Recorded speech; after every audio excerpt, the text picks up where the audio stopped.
refuse la manipulation. Est-ce que tu comprends? Amen. Bien-aimé, cela doit être quelque chose que le Seigneur met dans notre vie.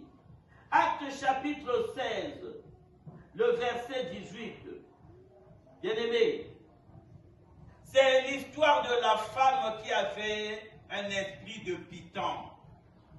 Bien-aimé, qu'est-ce qui est dit? Chaque jour, quand Paul et son compagnon passaient, elle disait la même chose. Alléluia. Première fois, les hommes de Dieu ont accepté.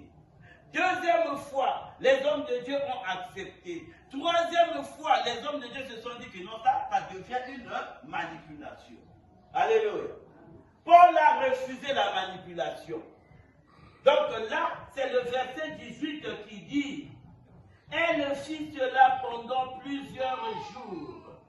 Paul, fatigué,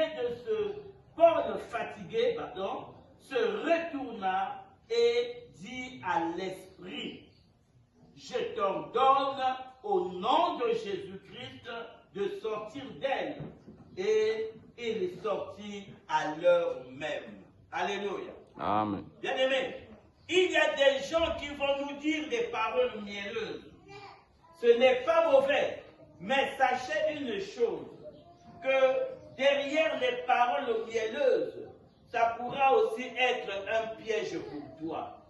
Amen. Il faut avoir en toi le discernement. Il fit cela pendant plusieurs jours. Paul, fatigué, s'est dit non, ça devient une manipulation. Pourquoi tu attends seulement l'heure à laquelle nous passons pour dire les mêmes choses?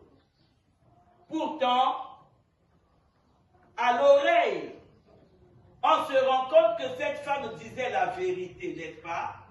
Mais Paul n'a pas regardé à la vérité, à ce que cette femme disait. Paul a regardé à l'esprit qui animait la parole qui sortait.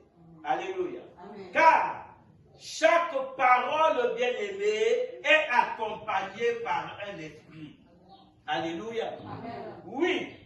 Voilà pourquoi nous disons que, bien-aimés, les paroles sont des sémences. Pourquoi les paroles sont des sémences? Parce que les paroles sont souvent accompagnées par des esprits. Tu peux bénir une personne, cette parole est accompagnée par l'Esprit de Dieu. Alléluia.